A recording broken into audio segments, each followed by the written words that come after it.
ప్రపంచంలో అన్ని సంపదలలో విద్యాధనం సర్వధన ప్రధానం అంటాం. అలాగే అన్ని ఉద్యోగాలలో అన్ని వృత్తుల్లో కూడా చాలా గొప్ప వృత్తి ఉపాధ్యాయ వృత్తి. రేపటి పౌరులను తయారు చేసే ఉపాధ్యాయులుగా, ప్రభుత్వ ఉద్యోగులుగా, ప్రభుత్వ ఉపాధ్యాయ వృత్తిలో చేరాలనుకుంటున్న ఛాత్రోపాధ్యాయులు, ఉపాధ్యాయ మిత్రులు, మీరు ఇంటర్మీడియట్ పూర్తి చేసి, టీచర్ ట్రైనింగ్ పూర్తి చేసి డిఎస్సి ద్వారా ఉపాధ్యాయ వృత్తికి రావాలనుకుంటున్న ఛాత్రోపాధ్యాయులు, మరి ఎస్జిటి ఉపాధ్యాయులుగా రావాలనుకుంటున్న ప్రతి ఒక్కరూ పేపర్ 1ని టెట్లో అర్హత సాధించాలి. ఇవాళ డిఎస్సికి వెళ్ళడానికి ముందుగానే టెట్ అర్హత పొందాల్సిన అవసరం ఉంది. కాబట్టి టెట్ గురించి మీకు అవగాహన ఉండి ఉంటుంది. అయినప్పటికీ 1-2 నిమిషాలు. టెట్ అర్హత పొందితే డిఎస్సికి అర్హత ఉంటుంది. డిఎస్సిలో టెట్ మార్కులకు వెయిటేజ్ మార్క్స్ ఉన్నాయి. కాబట్టి ప్రతి ఒక్కరికి కూడా ఇది పోటీ ప్రపంచం. ఈ పోటీ ప్రపంచంలో పరిగెత్తాలి అంటే రాసే ప్రతి విషయానికి మార్కు రావాలి. 150 మార్కులు టెట్లో ఉంటే 140కి ఎక్కువలో మనం ఉండాలి అని ప్రతి ఒక్కరు ప్రయత్నం చేస్తూ ఉంటారు. టెట్ పరీక్షకు 150 మార్కులు ఉంటాయి. వాటిల్లో చైల్డ్ పెడగాలజీ, సైకాలజీమైన 30, లాంగ్వేజ్ 1 అది తెలుగు కావచ్చు, హిందీ ఏదైనా కావచ్చు, వాళ్లకు 30 మార్కులు, ఇంగ్లీష్కు 30 మార్కులు. ఇక్కడ పేపర్ 1 అంటున్నాం కాబట్టి ఎస్జిటీలుగా అపాయింట్ అయ్యే వాళ్ళు ఖచ్చితంగా వీళ్లకు మ్యాథమెటిక్స్, ఈవీఎస్ వీటింటిలో కలిపి మొత్తము 150 మార్కులు ఉంటాయి. మరి ఈరోజు మనము తెలుగు పేపర్ 1లో సిలబస్ ఏముంటుంది, ఏం చదివితే మంచిది, ఎలా సంసిద్ధత పడాలి అనే అంశాలను నేర్చుకుందాం. పేపర్ 1 తెలుగు టెట్లో ఏం చదవాలి అన్నప్పుడు ముందుగా మనం సిలబస్ చూద్దాం. లాంగ్వేజ్ 1 తెలుగుకు మార్కులు 30 కేటాయించబడడం జరిగింది. అయితే ఇక్కడ ఒక్క మాట, ఇంతవరకు మనము టెట్ రాసేటప్పుడు లక్ష్యాధార ప్రశ్నలే ఉన్నాయి, కానీ ఈసారి ప్రభుత్వ నిర్ణయం ప్రకారము ఆన్లైన్లో పరీక్ష నిర్వహించబడుతుంది అని తెలుస్తూ ఉంది. ఇక మనకు ముందుగానే ఈ మాట చెప్తున్నాను, ఇప్పటి వరకు గత పద్ధతిలో గత సిలబస్లోనే టెట్ పరీక్ష ఉంటుంది అని తెలుసు. నోటిఫికేషన్ క్లియర్గా వచ్చినప్పుడు ఏమైనా చేర్పులు మార్పులు ఉంటే కూడా ప్రతి ఒక్కరూ అప్డేట్ అవుతూ దానికి అనుకూలంగా సంసిద్ధపడి పరీక్షను హాజరవ్వాల్సి ఉంటుంది. ఇక తెలుగులో మార్కులు 30 అన్నప్పుడు ఎక్కడెక్కడ తెలుగును చదవాలి అంటే ఏ స్థాయి వరకు చదవాలి, ఏం చదవాలి అని చదివే ముందు ఈ 30 మార్కులు దేనికి కేటాయించబడ్డాయో చూద్దాం. తెలుగులో 30 మార్కులు ఉన్నప్పుడు 24 మార్కులు కంటెంట్కు ఉంటాయి, 6 మార్కులు తెలుగు బోధనా పద్ధతులు మెథడాలజీకి కేటాయించబడుతుంది. ఇక మీరు డిగ్రీ చేసి బీఈడీ చేసిన తెలుగు అభ్యర్థులు, తెలుగు రాసేవాళ్ళు కానీ, ఇక్కడ ఎస్జిటికి హాజరవుతున్న పేపర్ 1 రాస్తున్న వాళ్ళు కానీ తెలుగు సిలబస్ చూసినప్పుడు 2 సమానంగానే కనిపిస్తున్నాయి. 2 సమానంగా కనిపిస్తున్నప్పుడు మా స్థాయి వాళ్ళ స్థాయి ఒకటే ఉంటే ఎట్లా అనే ఒక ప్రశ్న మనమందరి మదిలో ఉంటుంది. అయితే ఒక బేస్ అనేది కామన్గా ఉన్నప్పటికీ అక్కడ ప్రశ్నించే విధానాలు, అక్కడున్న విషయాలు ఆ స్థాయిని బట్టే ఉంటాయి కదా, అది మీరు అందరూ అర్థం చేసుకోవాలి. కాకపోతే తెలుగు భాషను చూసినప్పుడు మనం ఇప్పుడు సిలబస్ చూసినప్పుడు అర్థమవుతుంది, బేసిక్స్ అన్నీ అందరికీ సమానమే. వినిమయంలో ఉన్నప్పుడు పాఠ్యంలో ఉన్న పాఠ్యాంశాలను బట్టి కొంత వేరియేషన్ ఉంటుంది. ఆ స్థాయిని బట్టి, సామర్థ్యాల సాధనను బట్టి ప్రశ్నించడం జరుగుతుంది. కానీ బేసిక్స్ మాత్రం అందరికీ పేపర్ 1లో కానీ పేపర్ 2లో కానీ మనకు ఒకే తీరుగా కనిపిస్తాయి. ఇక పేపర్ 1 చదివే వాళ్ళు ముఖ్యంగా గమనించాల్సిన విషయం ఏమిటి అంటే, మీరు డిఎడ్ చదివేటప్పుడు తెలుగు అకాడమీ పుస్తకాలు కొనుక్కొని ఉంటారు లేదా తెచ్చుకొని ఉంటారు. ఆ తెలుగు అకాడమిక్ పుస్తకాలను పెడగాలజీ కోసం కావచ్చు, తెలుగు మెథడాలజీ కోసం కావచ్చు, మీరు తప్పకుండా ఇప్పుడు కూడా ఫాలో అవ్వండి. ఇంకా కొత్త వర్షన్స్ ఏమన్నా దాంట్లో అప్డేట్ ఉన్నా చూడండి. మీరు ఇంకా తెలుసుకోవాల్సిన విషయం ఏమిటి అంటే, టెట్ గతంలో పేపర్ 1లో కొంత మెరుగైన మార్కులు ఉన్నప్పటికీ పేపర్ 2లో కొంత తగ్గినట్టుగా గమనిస్తూ ఉన్నాం. అట్లా కూడా పేపర్ 1లో వచ్చిన మార్కులు తక్కువగానే అందరి దృష్టికి వచ్చింది. కాకపోతే గమనిస్తే విషయం ఏమిటంటే, ఇక్కడ మీకు అన్నీ చదివినవే. ఒకటి మీరు విషయపరంగా చిన్ననాటి నుండి చదివినవి, రెండవది మీ పాఠ్యపుస్తకాలలో ఉన్నవి, మూడవది అవి మెథడాలజీగా మీరు ప్రాక్టీస్ చేసినవి. జస్ట్ మీరు వాటిని సరి అయిన విధానంలో రీకాల్ చేసుకొని ప్రశ్నకు ఆన్సర్ని చూజ్ చేసుకోవాలి. ఇవి లక్ష్యాత్మక ప్రశ్నలు ఉన్నాయి కాబట్టి మీరు కన్ఫ్యూజన్ లేకుండా క్లారిటీగా ఉండాలి. మన భాషా బోధన కావచ్చు, మామూలుగా విద్యా లక్ష్యాలలో చూస్తే ఎన్సీఎఫ్ 2005 కావచ్చు, ఏదైనా కావచ్చు, ప్రతి ఎన్సీఎఫ్లో కూడా ఏముంటుంది అంటే, పిల్లవాడు విద్యా లక్ష్యాలలో ముఖ్యమైనది ఏమిటంటే చదువుకొని పరీక్షలో పాస్ అయ్యి మార్కులు తెచ్చుకోవడం మాత్రమే కాదు కదా. విద్యా లక్ష్యాల బోధన తర్వాత బోధన యొక్క ముఖ్య ఉద్దేశము ఏం నేర్చుకుంటారో వాటిని ఇంకొంత నైపుణ్యంతో వినిమయం చేయగలగాలి. ఇక్కడ ప్రశ్నలు కూడా అట్లాగే ఉంటాయి. కాకపోతే బేసిక్స్గా ఈ సిలబస్ ఏమిచ్చిండ్రో చూద్దాం. ఆ విషయంలోనే మీరు అవగాహన పొంది వాటి నుంచి విషయావగాహన, వినిమయం, సామర్థ్య సాధన, నైపుణ్య వినిమయం అనే మీద ప్రశ్నలు మనం ఎక్కువగా ఉన్నట్టు గమనిస్తాం. జ్ఞానాత్మక ప్రశ్నలు కొన్ని ఉంటాయి, విశ్లేషించి అవగాహనతో ఉన్నాయి కొన్ని ఉంటాయి, వినిమయంగా కొన్ని ఉంటాయి. అది ఏ విషయమైనా మనం ఆ విషయాన్ని అర్థం చేసుకోవాలి. ఇక్కడ లాంగ్వేజ్ 1 తెలుగు పేపర్ 1లో సిలబస్ ఏముందో ఇప్పుడు చూద్దాం. మొట్టమొదటిది విషయం. ముఖ్యంగా మనము 5 అంశాలుగా తెలుగును చదువుతాం. మొదటిది విషయం, రెండవది తెలంగాణ సాహిత్యము, సంస్కృతి, ప్రాచీన ఆధునిక అంశాలు, మూడవది తెలుగు పదజాలం, ఆ తర్వాత భాషాంశాలు, తెలుగులోని భాషాంశాలు ఏమిటి, వాటిని ఏ రకంగా చదవాలి, ఏమేమి ఉన్నాయనేది. ఇక 5వది చూస్తే తెలుగు బోధనా పద్ధతులు. ఈ 5 ఐటమ్స్ కిందనే మీకు 30 ప్రశ్నలు, 30 మార్కులు ఉంటాయి. బోధనా పద్ధతులు 5వది బోధనా పద్ధతులు. ఈ బోధనా పద్ధతులలో 6 మార్కులు ఉంటాయి. మొదటి 4 అంశాలపైన 24 మార్కులు ఉంటాయి. యావరేజ్గా చూస్తే ప్రతి అంశానికి 6 మార్కులు. కాకపోతే ఈ పఠనావగాహన, గద్య పద్యానికి ఇంకొక 2 మార్కులు ఎక్కువగానే ఉన్నట్టుగా మనం గమనించవచ్చు. ఇక అంశంలోకి వెళ్తాను. ఇక్కడ సిలబస్లో మొట్టమొదటిది విషయం. ఈ విషయం అనేది పఠనావగాహన, పద్యము, గద్యము ఆధారంగా అన్నాడు. ఇది గమనిస్తే అపరిచిత పద్యము, అపరిచిత గద్యం. అవగాహన అనేది అది ఏదైనా కావచ్చు కదా. ఒకసారి మనము టెక్స్ట్ బుక్లో చదివింది మాత్రమే అర్థం కాదు కదా. కాబట్టి ఇక్కడ విషయం కూడా ఈ పఠనావగాహన మీదనే తీసుకున్నారు.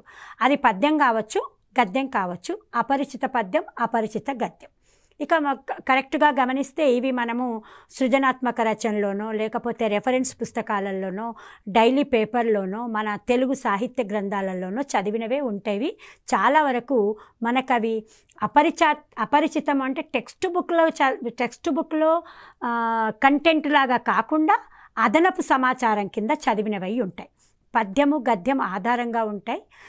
ఈ విషయావగాహన పఠన పద్య గద్యాలలో మనం మోడల్ పేపర్లో చూసినా కూడా ఇంతవరకు ఉన్న గతంలో నిర్వహించిన ప్రశ్నాపత్రాలలో గమనిస్తే కూడా వీటిని 8 నుంచి 10 మార్కులు, కొన్ని సందర్భాలలో ఒక పద్యానికి 4 మార్కులు లేదా 5 మార్కులు, గద్యానికి 4 లేదా 5 మార్కులు ఇచ్చి 2 ఇవ్వడం జరిగింది. 1-2 సందర్భాలలో ఒక పద్యం మాత్రమే ఇవ్వడం, గద్యం ఇవ్వకపోవడం ఇలా జరుగుతుంది. రేపు కూడా మనకు మన ఆధారం ఎలా వస్తే వాటిని మోడల్ పేపర్స్ కూడా ముందు ఒకవేళ ప్రచురించబడితే దాని ఆధారంగా మనకు పక్కా ఉంటుంది. ఏది ఏమైనా అపరిచిత పద్యం, అపరిచిత గద్యానికి 8 మార్కుల వరకు కేటాయించడం, 6 నుండి 8 మార్కులు లేదా ఒకటే ఇస్తే 5 మార్కులు ఉంటాయి. ఇది గమనించాలి. ఇది పఠనావగాహన అనేది పద్యము, అపరిచిత పద్యం, అపరిచిత గద్యం ఆధారంగా ఇవ్వబడుతుంది. దీన్ని మనం ఇంగ్లీష్లో అయితే రీడింగ్ కాంప్రహెన్షన్ అంటాం. రీడింగ్ కాంప్రహెన్షన్ వల్లనే కదా మనం దేనికైనా జవాబు ఇవ్వగలుగుతుంది. ఒకటి, విన్నది వాటికి అవగాహనతో జవాబు చెప్తాం. రెండవది, చదివిన దానికి అవగాహనతో చెప్తాం. ఇక్కడ గమనించాల్సింది 4 కావచ్చు, 5 ప్రశ్నలు కావచ్చు. ఒకటి డైరెక్ట్గా ఉండవచ్చు జ్ఞానాత్మక ప్రశ్నలాగా, కానీ ఎక్కువగా అవగాహన, లక్ష్యాత్మక వినిమయం మీదనే ఉంటున్నాయి. ఇఫ్ నువ్వైతే ఏం చేస్తావు అనే ప్రశ్నలు మామూలుగా రాయడంలో ఉంటాయి, కానీ ఇక్కడ కూడా మనకు కొంత సొంత డెసిషన్ వినిమయం కూడా ఉండే అవకాశం ఉంటుంది. ఇట్లా ప్రశ్నలు కూడా ఏ రకంగా వస్తాయి అనేది కొంత మనసుకు అవగాహన ఉంటే అక్కడ మ్యాటర్ని బట్టి చదివి జవాబు చెప్పవస్తుంది. ఇది మొట్టమొదటిది విషయం. రెండవది తెలంగాణ సాహిత్యము, సంస్కృతి. పేపర్ 2లో కూడా సిలబస్ చెప్పేటప్పుడు ఇదే విషయాలు చెప్తుంటాం. మరి ఏంటి వేరియేషను అంటే స్టాండర్డ్. 1వ తరగతి పిల్లవాడు కూడా వింటాడు, మాట్లాడతాడు, రాస్తాడు. 4వ తరగతి పిల్లవాడు, వీటిని కూడా నేను డీటెయిల్గా మళ్ళీ మీకు చెప్తాను. ఇక్కడ తెలంగాణ సాహిత్యము, సంస్కృతి అన్నప్పుడు తెలంగాణలో ప్రాచీన సాహిత్యం ఉంది, ఆధునిక సాహిత్యం ఉంది. తెలంగాణ ప్రత్యేక రాష్ట్రము ఏర్పడేటప్పుడు జరిగిన కొన్ని పరిణామాల వల్ల తెలంగాణ సాహిత్యానికి, తెలంగాణ ప్రతి అంశానికి ఒక ప్రశస్తి వచ్చింది. వాటిని మనం ప్రత్యేకంగా మన పాఠ్యపుస్తకాలలో రూపొందించుకున్నాం. 2015లో రూపొందించుకున్న పాఠ్యపుస్తకాలలో తెలంగాణ కవుల గురించి, తెలంగాణ కవయిత్రులు, కవులు అంటే కవులు, కవయిత్రులు, రచయితలు అందరూ ఉంటారు. నూతన పాఠ్యపుస్తకాలలో వీళ్ళందరి గురించి ఉంది. అవే కాకుండా ఈ పాఠ్యపుస్తకాలలో ఉన్న ఇతర తెలుగు కవులు, రచయితలు, అంటే తెలుగు సాహిత్యము ఈ తెలంగాణ రాష్ట్రము వచ్చినంగానే కాదు కదా. ఆంధ్ర రాష్ట్రము, తెలంగాణ, తెలుగు ప్రజలు ఎక్కడున్నా కూడా తెలుగు కోసం పోరాడారు. తెలుగు కోసం మనం గత యుగాలుగా చూస్తున్నాం. ఆ సాహిత్యానికి సంబంధించి ప్రముఖులవి కొన్ని ఇక్కడ ఉన్నాయి. కాబట్టి తెలంగాణ సాహిత్యము, సంస్కృతి ప్రాచీనం, ఆధునికంలో 2015లో రూపొందించిన పాఠ్యపుస్తకాల ఆధారంగా చదవాల్సిన అవసరం ఉంది. అయితే పేపర్ 1 చదివే వాళ్ళు మరి ఏ పుస్తకాలు చదవాలి అంటే 1 నుండి అప్పర్ ప్రైమరీ వరకు, సెకండరీ లెవెల్ స్టార్ట్ అయ్యే వరకు చదవడం మంచిది. అయితే 1, 2 కేవలం వర్ణమాలలు, వాటి యొక్క పొల్లులు, అచ్చులు, వాటితో పాటు గుణింతాలు, ఒత్తులు, వాటి మీద ప్రాక్టీస్గా ఉంటున్నాయి. కాబట్టి 3వ తరగతిని బేస్గా తీసుకోవడం జరిగింది. 3వ తరగతి నుంచి 8వ తరగతి వరకు ఎక్కువ శ్రద్ధ పెట్టాల్సింది 5, కానీ మన భాషాంశాలలో వెళ్ళినప్పుడు తెలుస్తుంది 8వ తరగతి వరకు కూడా ఈ అంశాలన్నీ కూడా పుస్తకాలలో కవర్ అయ్యాయి. ఇక ఇవి కాక ఏం చదవాలి? తెలంగాణ సాహిత్య సంస్కృతులలో సాహితీ ప్రక్రియలు, తెలుగు సాహిత్య ప్రక్రియలు చాలా ఉన్నాయి. ఇప్పుడు పాఠ్య పుస్తకాలను తీసినప్పుడు మనకు అర్థమవుతుంది. అక్కడ మీకు మళ్ళీ పరిచయం చేస్తాను. ఇక్కడ కళలేంటి, కళాకారులు ఎవరు, ముఖ్యంగా తెలంగాణ కళాకారులు, తెలంగాణలో జరుపుకుంటున్న వేడుకలు, పండుగలు. మనకి ఇక్కడ చూస్తే మన తెలుగు ప్రైమరీ పుస్తకాలను చూసినప్పుడు పిల్లల వర్ణమాలను పునశ్చరణ చేయడానికి బతుకమ్మ పాటలు పెట్టడం జరిగింది. సన్న సన్న జల్లుళ్ళు కోల్, ఇట్లా జల్లులు పడ్డప్పుడు ఏం జరిగింది అని, అమ్మవారు వేడుకలు, ఆ పాటల ద్వారా కూడా అచ్చులు, హల్లులు, ఒత్తులను తీసుకున్నాం. ఇట్లా మన పండుగలు, మన వేడుకలు, మనం ఆడుకునే క్రీడలేంటి, మనం పాడుకున్న పాటలేంటి, జానపద పాటలు ఎన్నో ఉన్నాయి. వానల్లు కురవాలే వానదేవుడా అనే పాటను మనం చూస్తాం. అట్లాగే క్రీడల మీద పాటలు, ఇవన్నింటిని కూడా ఇవి ఎలా రాయబడ్డాయి, ఎక్కడి నుంచి వాటిని సేకరించాం, వీటన్నిటిపైన కూడా ప్రశ్నలు వచ్చే అవకాశం ఉంది. ఈ సందర్భంలో తెలంగాణ అనుకున్నప్పుడు ఈ మధ్యకాలంలో తెలంగాణ రాష్ట్ర గీతంగా, తెలంగాణ మాతృగీతంగా మనం జయ జయ హే తెలంగాణ మన అందశ్రీ గారు రాసిన పాట కూడా ఉంది. ఇట్లా అప్డేట్స్ ఏమన్నా ఉంటే కూడా మీరు యాడ్ చేసుకోవాల్సిన అవసరం ఉంది. ఇక 3వ అంశం పదజాలం. పదజాలంలో సామెతలు, జాతీయాలు, ఇవన్నీ మన నిజ జీవితంలో పుట్టేవి. ఏమంటారంటే పుంటి కూర తిన్నా సరే పుట్టింట్లో ఉండాలి అని, అట్లా రకరకాలవి. కడుపు నిండినట్టుందమ్మా, కడుపు మంటలాగుందమ్మా, ఇట్లా కొన్ని ఇవి 2 అర్థాలు వస్తుంటాయి. వాళ్ళ జీవితంలో ఉన్న అనుభవాలను చూపించేవి కొన్ని జాతీయాలుగా వాడుతున్నాం, సామెతలు వాడుకుంటున్నాం, పొడుపు కథలు ఉంటున్నాయి. ఈ తెలంగాణ పదజాలాలు, మాండలికాలు ప్రత్యేకంగా ఉన్నాయి. ఇక పర్యాయ పదాలు, నానార్థాలు, వ్యతిరేక పదాలు, అర్థాలు, ఉత్పత్తర్థాలు, ప్రకృతి వికృతులు, ఇవన్నీ కూడా ఈ పదజాలాలు సహజంగా మనకు పుస్తకంలో పాఠం రూపంలో మనం మాట్లాడే రూపంలో ఉంటాయి. కానీ ప్రత్యేకంగా చూస్తే వీటన్నింటికి అసలు ఇవంటే ఏమిటి, వీటికి కొన్ని ఉదాహరణలు ఆ పాఠ్యపుస్తకంలో ఇవేమన్నా ఉన్నాయా, వాటి మీద శ్రద్ధ పెడుతూ చదివితే చాలు.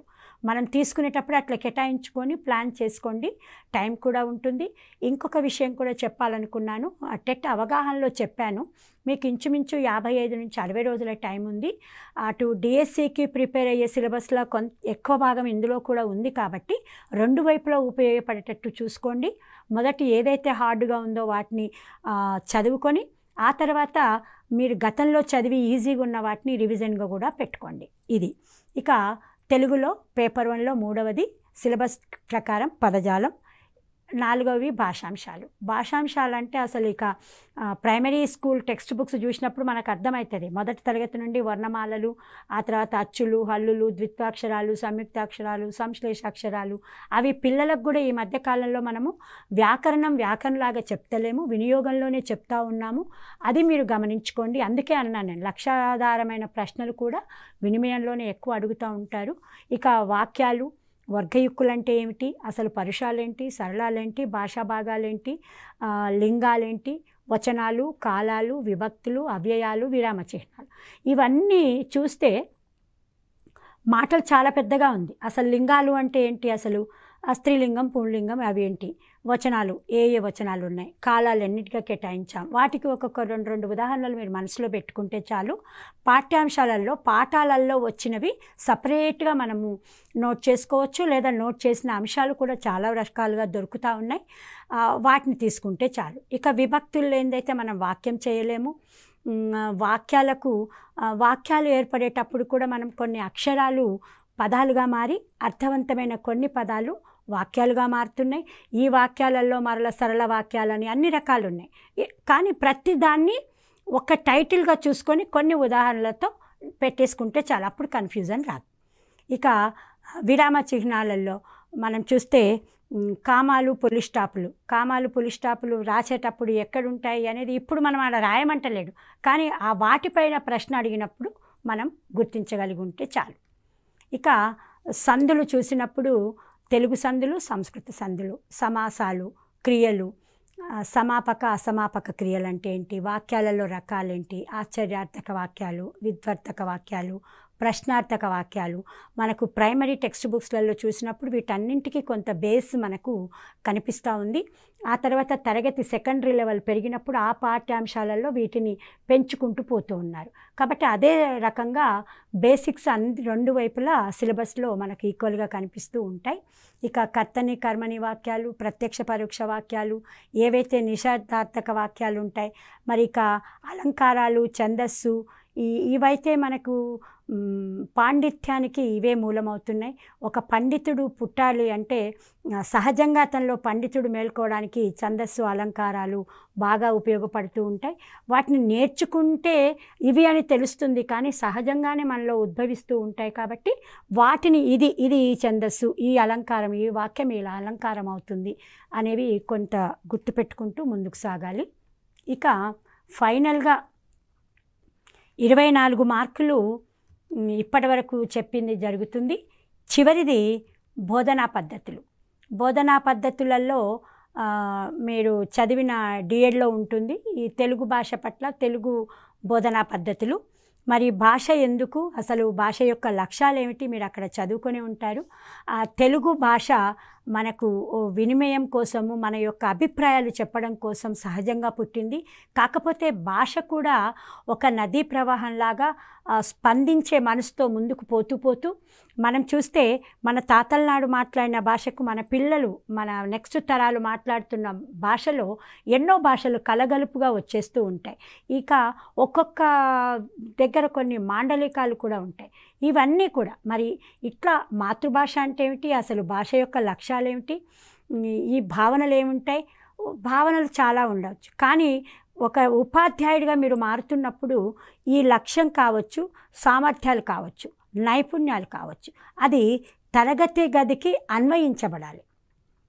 బేసిక్గా చదివిన వాడైనా చదువు చెప్పేవాళ్ళైనా గమనించాల్సిందేమిటి, విద్యా లక్ష్యాలు ఏమున్నవి, ప్రత్యేకంగా ఈ భాషను బోధించడంలో లక్ష్యాలు ఏమున్నది.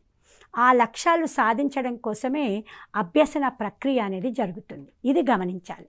ఈ అభ్యసన ప్రక్రియలో ఏ ఏ నైపుణ్యాలు నేర్పుతున్నాం, దాని ద్వారా పిల్లవాడు ఏ సామర్థ్యాలు సాధించాడు, అది తరగతి గదికి ఎట్లా అన్వయిస్తాం. వీటిల్లో మనకు ఈ ట్రైనింగ్ చేసిన ప్రతి ఒక్కరికి తెలిసి ఉంటుంది, ప్రణాళిక రచన అనేది చాలా అవసరం ఉంటుంది. ఇప్పుడు ఏం పని చేసినా, ఏ పాఠం చెప్పినా, మనం ప్రిపేర్ అయినా ఒక ప్రణాళిక రచన అనేది ఉండాలి. అంటే అది ఇమీడియట్గా చేసేది అంటే పీరియడ్ ప్లాన్స్ అంటాం, తర్వాత యూనిట్ ప్లాన్స్ అంటాం, వార్షిక ప్లాన్ అంటాం. అట్లా మనిషి జీవితంలో కూడా ఇమీడియట్గా లక్ష్యాలు ఉంటాయి, సుదీర్ఘ లక్ష్యాలు ఉంటాయి. వీటన్నింటినీ సాధించుకోవడానికి ఒక ప్రణాళిక ఉంటుంది. ఆ ప్రణాళిక రచన సాధ్యం కోసమే మనం ఇక్కడ పాఠ్యగ్రంథాలు ఇక్కడ రాసుకుంటూ ఉంటాం. ఈ పాఠ్యగ్రంథాల ఆధారంగా మనము మన యొక్క సామర్థ్యాలు, నైపుణ్యాలను సాధించే ప్రయత్నంలో ఉంటాం. ఇక ముఖ్యంగా భాషా బోధనలో సాహిత్య ప్రక్రియలు చాలా ఉన్నాయి. భాషలో ఒక్కొక్క సాహిత్యానికి ఏ ప్రక్రియ వాడుతున్నాం, ఆ నైపుణ్యం ఎట్లా సాధిస్తామనేది. ఇక బోధనాభ్యసన సామగ్రి మనకు టీఎల్ఎం అంటున్నాం. ఈ మధ్యకాలంలో నిరంతర మూల్యాంకనం అనేది వచ్చింది. డిజిటల్ యుగంలో ఉన్నాం మనం. ఇంకా ఎన్నో సామగ్రులు కూడా వస్తూ ఉన్నాయి కాబట్టి కొంత వీటి మీద కూడా దృష్టి పెట్టుకోండి. ఈ నిరంతర సమగ్ర మూల్యాంకనంలో నిర్మాణాత్మక మూల్యాంకనం అంటున్నాం, సంగ్రహణాత్మక మూల్యాంకనం అంటున్నాం. ఒకప్పుడు పరీక్ష పాస్ అయితే చాలు. ఒకప్పుడేమో చాలా సంవత్సరాలు 1970s ముందు చూస్తే పరీక్షలో ఫెయిల్ అయితే ఫెయిల్ అయినట్టే. ఆ తర్వాత అటెండెన్స్ను బట్టి వాడిని పాస్ చేయడం, నాన్ డిటెన్షన్ మెథడ్ వచ్చింది. ఆ తర్వాత కేవలం పరీక్ష పాస్ అయితే చాలు అనుకున్నాం. కానీ ఈరోజు ప్రపంచం తగ్గట్టుగా నిరంతర సమగ్ర మూల్యాంకనం అనేది సిసిఈ మెథడ్ అనేది చాలా గొప్పగా అన్వయించుకుంటూ మనం ముందుకు సాగుతూ ఉన్నాం. ఈ దృష్టిని కూడా పెట్టుకొని మూల్యాంకన విధానాలలో ఏ కొత్త పద్ధతులు ఉన్నాయి, అభ్యసన సామగ్రిలో గతంలో ఎట్లుండే, ఇప్పుడు ఎట్లుండే, ఇంకేమన్నా కొత్తవి ఉన్నాయా, వీటి మీద కూడా దృష్టి పెట్టాలని కోరుకుంటూ ఉన్నాను. అయితే ఈ బోధనా పద్ధతులు దీంట్లో ఉన్న 7 అంశాల ఆధారంగా చూస్తే మనకు 6 మార్కులు తప్పకుండా ఇందులో నుంచే ఉంటాయి. పేపర్ 1లో కానీ పేపర్ 2లో కానీ. విషయ అవగాహన పైన 24 మార్కులు, బోధనా పద్ధతుల మీద 6 మార్కులు. ఇక నేను ఇంకొక విషయము, మనం ఏమనుకున్నామంటే పాఠ్య పుస్తకాలను ఫాలో అవ్వాలి. ఇక్కడ మనం ప్రక్రియలు అనుకున్నాం, ఇతివృత్తాలు అనుకున్నాం. ఇవే కాకుండా ఇప్పుడు ఇక్కడ 3rd క్లాస్లో చూసాం, వానదేవుడా అనేది ఒక గేయం, ఇతిహాసం ఏది బాలభీముడు అనేది ఇతివృత్తం, ఇతిహాసం, ప్రక్రియ, కథ.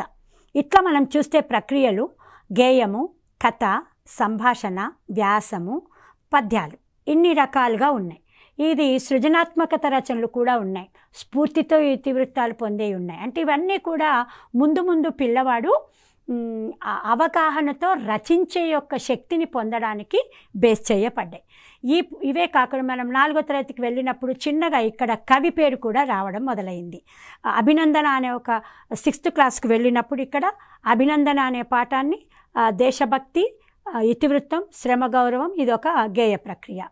స్నేహబంధం, లేఖ అనేది లేఖాయాత్ర రచన, ఇది యాత్ర రచన కావచ్చు, వ్యక్తిగతం కావచ్చు, చరిత్ర సంస్కృతిని చెప్పేవి కూడా కావచ్చు. ముఖ్యంగా శతక పద్యాలకు తెలుగు సాహిత్యంలో, తెలుగు పాఠ్యపుస్తకాలలో ప్రత్యేకత ఉంది.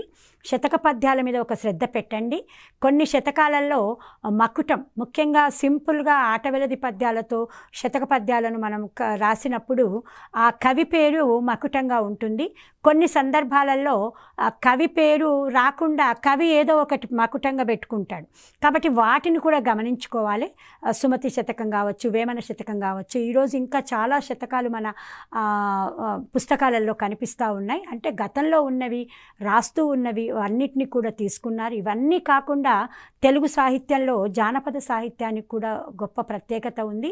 కాబట్టి జానపద కథలు, వానదేవుడా అనే పాఠాన్ని చూసినప్పుడు మనం జానపద గేయంగా చూసుకుంటాం, అది సహజంగా పుట్టిన పాటలు. ఇట్లా ఇవన్నీ కూడా చూస్తాం. సో ఇతివృత్తాలు, ప్రక్రియలు, కవులు, రచయితలు మనము పాఠ్యపుస్తకాల ఆధారంగా చూసుకోవాలి. 1 నుంచి 5వ తరగతి వరకు పుస్తకాలను గమనిస్తే జాబిలీ పేరుతో ఉంటాయి. జాబిలీ 1, జాబిలీ 2, 4, 5.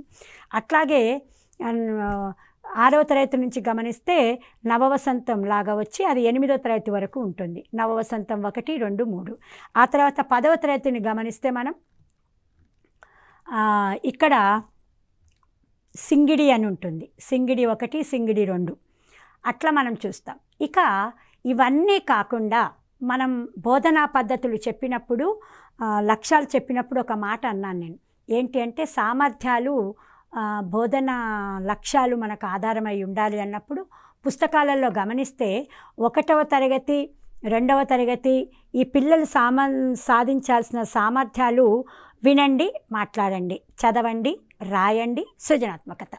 ఏదైనా భాషను ఫస్ట్ వింటాం, తర్వాత మాట్లాడతాం, ఆ తర్వాత చదువుతాం, తర్వాత రాస్తాం. ఇలా రాసేటప్పుడే చిన్నగా ఒక సృజనాత్మకత అనేది మొదలవుతుంది. ఇక మనం జాబిలి ఒక్కొక్క స్థాయిని చూస్తే 5వ తరగతికి వచ్చే వరకల్లా పిల్లవాడు ఈ 5 లక్ష్యాలే కాకుండా అంటే వినడము, మాట్లాడడము, చదవడం, రాయడం, సృజనాత్మకతతో పాటు ప్రాజెక్టు పని చేసే లెవెల్కి ఎదుగుతాడు. ఇక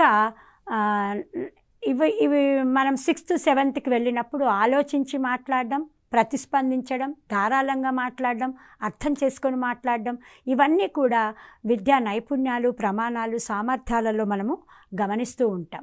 ఇవి మీరు అన్నీ కూడా గమనించుకొని ప్రిపేర్ అవ్వాలని కోరుకుంటూ, అయితే పేపర్ 1లో మనం అది పేపర్ 1 కావచ్చు, పేపర్ 2 కావచ్చు, 30 నుండి 60 మార్కుల వరకు తెలుగు కేటాయించడం జరిగింది.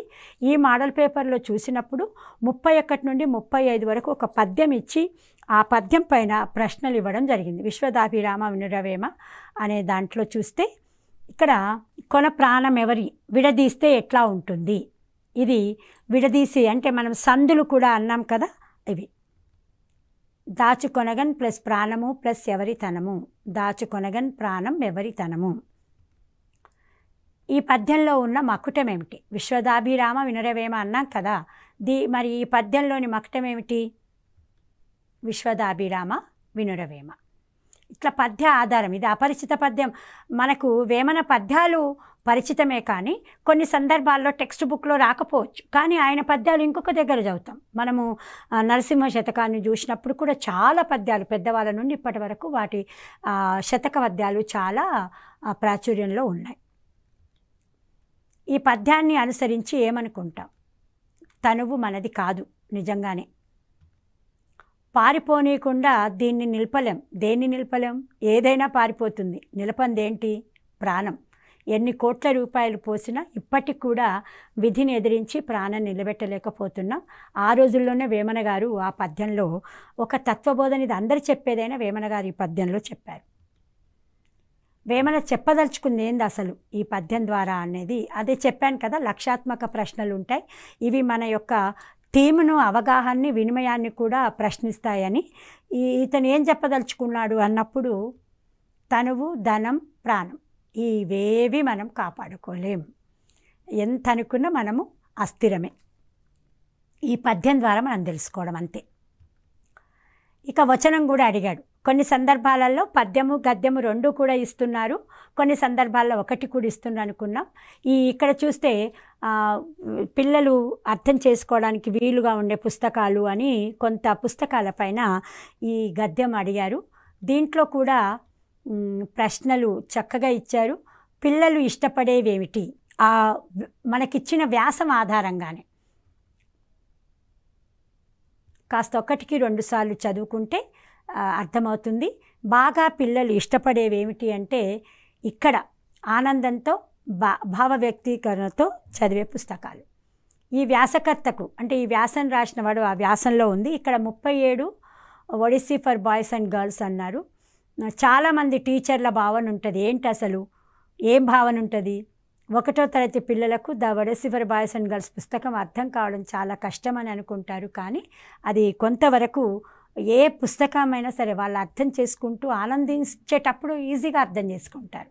ఇక్కడ మనం గమనిస్తే పిల్లల సామర్థ్యాలు ప్రైమరీ లెవెల్ కనిపిస్తుంది. పిల్లలు ఏం చేస్తారు అంటే వాళ్ళకి అర్థం కాకపోయినా సరే వినడానికి ఇష్టపడతారు, అర్థం కాకపోయినా సరే చూడడానికి ఇష్టపడతారు. పిల్లల యొక్క ప్రత్యేకత అది, వాళ్ళు పుట్టుక నుంచే నేర్చుకోవడం మొదలెడతారు. ఈ వ్యాసకర్త ఈ అభిప్రాయాన్ని కూడా ఇందులో చెప్పాడు. ఈ వ్యాసంలోని విషయం కూడా ఏంటంటే పిల్లల యొక్క శ్రవణాశక్తి మీదనే ఈ వ్యాసం రాయబడింది. ఇక్కడ మనము 30 నుండి 40 మార్కుల వరకు పద్యం చూసాం, గద్యం చూసాం. ఇక చూస్తే అక్కడ మనకు 2వ తరగతి పుస్తకంలో కావచ్చు తెలంగాణ ప్రత్యేకతలు, రాష్ట్ర చిహ్నాలు, పండుగలను కూడా ఒక పాఠం ఉంది ప్రైమరీలో. అక్కడ అడిగిన ప్రశ్నలు వాటిల్లో కూడా ఈ ప్రశ్న వచ్చింది, ఎంగిలి పూల బతుకమ్మను ఏ రోజు చేస్తారు. ఇక మనకు రాష్ట్ర పండగ కూడా బతుకమ్మ ఉంది కాబట్టి బతుకమ్మను మీద ఇప్పుడు ఎవరు పిహెచ్డి చేశారని, ఎవరు దానిపైన 9 రోజుల పండుగ ఎట్లా జరుపుకుంటారని రకరకాల ప్రశ్నలు కూడా మనకు దీన్ని బేస్ చేసుకొని అడిగే అవకాశం ఉంటుంది. ఎంగిలిపూల బతుకమ్మను పెత్రమావాస్య నాడు చేస్తారు. ఇది ఇక జైలు కథల సంపుటి అనేది ఉంది. ఇక్కడ మనకు చీమల బారు అని ఒక పాఠం ఉంది. ఆ చీమల బారు పాఠాన్ని పొట్లపల్లి రామారావు గారు రాస్తారు. ఇట్లా మనకు చూస్తూ వెళ్తే 60 మార్కులు కూడా తెలంగాణ ఉద్యమ పితామహుడు ఎవరు, కొత్తపల్లి జయశంకర్ గారు. తర్వాత ఏకలక్ష్యం గల వస్తువేది అనేది చూసినప్పుడు ఎస్కే వర్మ, కృష్ణస్వామి గారు చెప్పారు. అక్షర చిత్రాలు చదివించడం వల్ల ఏ సామర్థ్యం పెరుగుతుంది అంటే పఠనం. ఈ ఘనము మనకు ఘనాలు ఛందస్సు కూడా కొన్ని సందర్భాల్లో అడుగుతూ ఉన్నారు, అలంకారాలు అడుగుతూ ఉన్నారు. ఇక్కడ అలంకారం అడిగాడు. నీటి మీద తేలుతున్నది ఏమిటి అంటే చేకాను ప్రాస. నెలవారీ నిర్వహించే అదనపు కార్యక్రమాలు ఉండే ప్రణాళిక. మామూలుగా యూనిట్ ప్రణాళికలు ఉంటాయి, కానీ కొన్ని అదనపు కార్యక్రమాలు మనకు అకాడమిక్తో పాటు ఉంటాయి, కోకరికులర్ యాక్టివిటీస్ అంటాం. వాటన్నింటిని ఎక్కడ పొందుపరుస్తాము అన్నప్పుడు వార్షిక ప్రణాళికలో ఈ యూనిట్తో పాటు అదనపు కార్యక్రమాలు కూడా పొందుపరచడం జరుగుతుంది. నిరంతర సమగ్ర మూల్యాంకనం ఎక్కడ నిర్వహించబడుతుంది అని అన్నాం. చూడండి ఎప్పటికప్పుడు ఎట్లా అడిగాడు ఆ ప్రశ్న. తరగతి లోపల, తరగతి బయట. ఖచ్చితంగా కేవలము తరగతిలోనే కాదు, పిల్లవాడి అన్ని రకాల ఆధునిక బోధన శాస్త్రాల నుంచి ఉపాధ్యాయుడు ఈనాడు కేవలం బోధకుడు కాడు, ఇవాళ ఉపాధ్యాయుడు సహాయకుడు మాత్రం. ఇది మనం గమనించాలి. పిల్లల పరిశీలన శక్తిని పెంపొందించేకు ఉపయోగపడేది ఏమిటి? అభ్యసన సామర్థ్యం. ఇట్లా తెలంగాణ మాండలికాలు అన్నప్పుడు ఇక్కడ అర్రా అనే మాటకు అర్థం ఏమిటి అని అడిగాడు. ఇక్కడ అర్రా అంటే మనకి బాగా తెలుస్తుంది, అది గది. వసుధ అనే దానికి ఉత్పత్తి అర్థం ఏమిటి?